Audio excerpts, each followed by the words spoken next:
શિવાય. ઓ આ કોણ લાગે ચલાવને તો પછી બંધ કરો. ઓમ નમઃ શિવાય. ઓમ નમઃ શિવાય. ઓમ નમઃ શિવાય.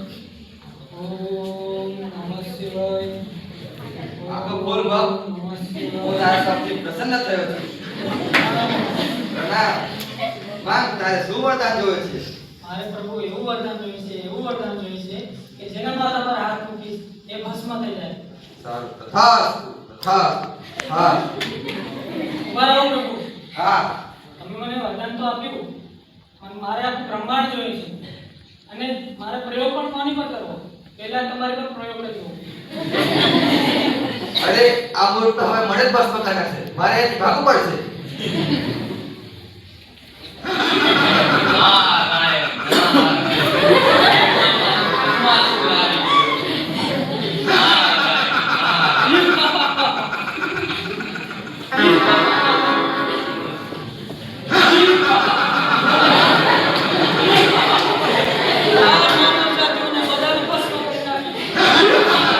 બતાવો પ્રભુ, બતાવો. અરે અરે મને વરદાન આપજો. જેના માથા પર હાથ મૂકશે. પણ મને એ નથી ખબર કે એ મૂર્ખ મારા પર જ પ્રયોગ કરશે. એટલે હું મારો પ્રાણ બચાવીને ભાગ્યો છું. સારું.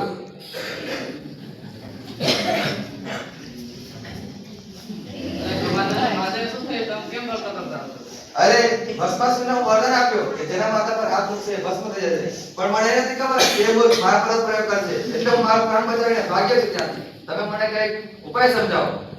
તો હમણાં તમે જાઓ હું કઈ વિચારશો. હા. હવે તમારે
તમે કોણ છો નારી?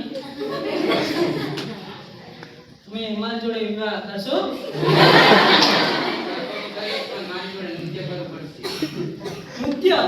નૃત્ય કરવા હું તૈયાર છું નારી.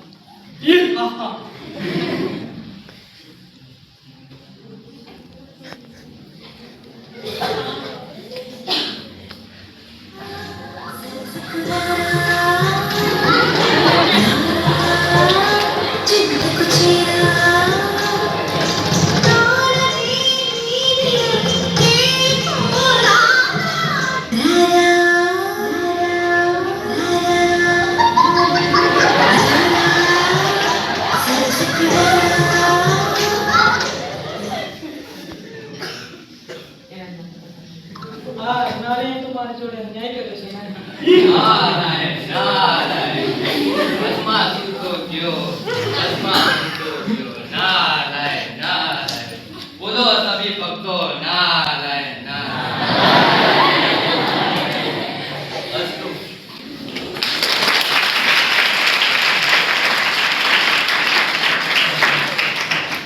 જય શ્રી કૃષ્ણ. નાટક જોયું? મજા આવી? આ નાટક પરથી હું શીખવા મળ્યું ખબર પડી?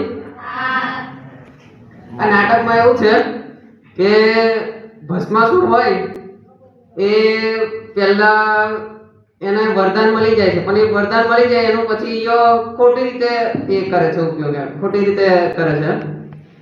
તો આપણે અમુક એવી જગ્યા હોય જે આપણે ઇલેક્શન હોય એમાં પેલા સરપંચ બને, એમએલએ બને, તો એ બધા કેવું કે વોટ લેવા આવે તારે આપણને સારું એમ કરાવે કે તમે મને વોટ આલો ને એમ તેમ કરીને બધું પૈસા આપે ને આવી રીતે.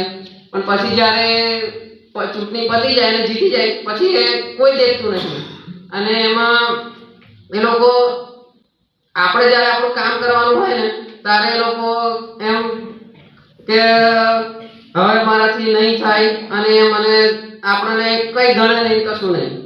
એટલે એને ઘમંડ આવી જાય કે હવે મારું તો જીતી ગયો, બધું એ થઈ ગયું, હવે મને કઈ એ કરવા વાળું કોઈ છે નહીં, મને કહેવા વાળું કોઈ છે નહીં. એવી રીતે એને ઘમંડ આવી જાય.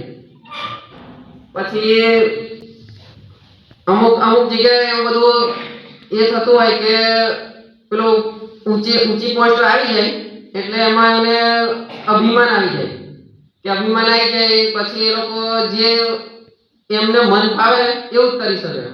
અભિમાન આવી જાય ને બસ આ નાટકમાં એ જોવા જેવું છે કે તમને એમ ઊંચી એ થઈ જાવ તેથી તમારે વધારે એમ મોટું નહીં બની જવાનું અને બધું દેખીને પછી એ કરવાનું. અસ્તુ.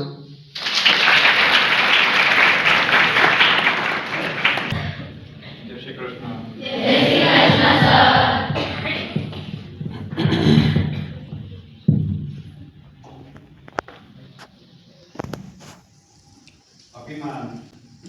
અભિમાનની જે વાત થઈ અહીંયા વરદાન આપણને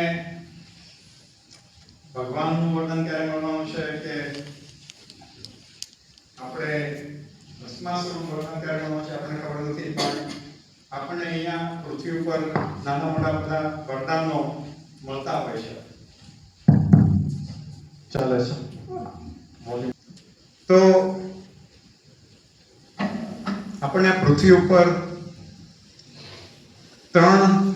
આપણે બધી જે વસ્તુઓના જે આપણને જે આપણા પ્રત્યે આપણે વરદાન કહીએ કે આપણને જે મળે છે એ 3 વસ્તુમાં આપણે વિભાગ પાડીએ.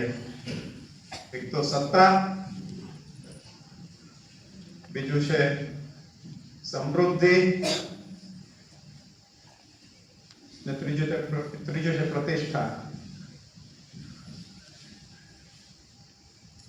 સત્તા, સમૃદ્ધિ અને પ્રતિષ્ઠા એ 3 વસ્તુ એવી છે કે એ આપણને લાગે કે મેં મારી મહેનતથી મારા તપથી મને વરદાન મળ્યું છે. પણ એની અંદર જેવી રીતે શંકર આવીને ભસ્માસુરને વરદાન આપે છે એવી રીતે આપણને જે બધી જે સત્તા, સમૃદ્ધિ કે પ્રતિષ્ઠા મળતી હોય છે એમાં ભગવાનનો હાથ છે. એટલે ભગવાનના ધારવા સિવાય ભગવાન આપવા સિવાય આપણને ક્યાંય મળતું નથી. અને આપણે હંમેશા યાદ રાખવાનું છે કે આ સત્તા, સમૃદ્ધિ અને પ્રતિષ્ઠા જે છે એ જે આપણને મળે છે એનું આપણે અભિમાન નથી કરવાનું. એ 3 વસ્તુ એવી છે કે આપણા મનમાં ચડી જાય અને પછી આપણે ગમે તેવા આપણે કામો કરીએ. ઉદાહરણમાં જે કીધું હતું કે જ્યારે ઇલેક્શન માટે લડવા આવે ત્યારે આપણે ગમે તેવા પ્રોમિસીસ કરે અને પછી એકવાર ઇલેક્શન જીતી જાય પછી ગમે તેવા આડા કામો કરે. એટલે આપણે ધ્યાન રાખીએ કે આ જે વસ્તુઓ જે છે સત્તા, સમૃદ્ધિ અને પ્રતિષ્ઠા એ આપણા મનમાં આપણા મગજમાં ચડી જાય છે, એનું આપણે જ્ઞાન આવે છે. આપણું જે મન છે આપણી 5 ઇન્દ્રિયોના થ્રુ કામ કરતું હોય છે. 5 ઇન્દ્રિયો આપણને બધાને ખબર છે ને? આંખ, કાન, નાક, જીભ ને ત્વચા. એ 5 ઇન્દ્રિયો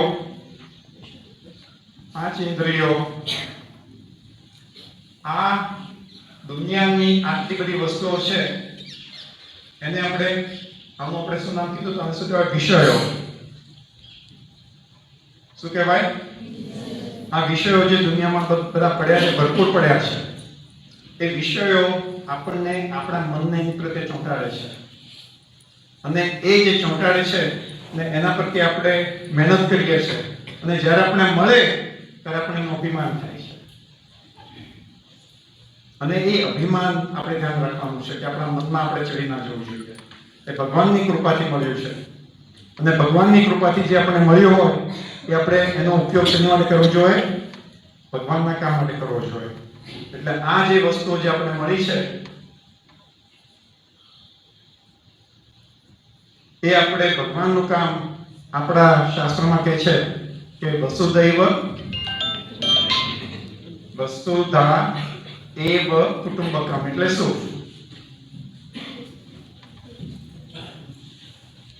કે આ જે આખું જે પૃથ્વી છે, આખું વિશ્વ છે, એ આપણું કુટુંબ છે.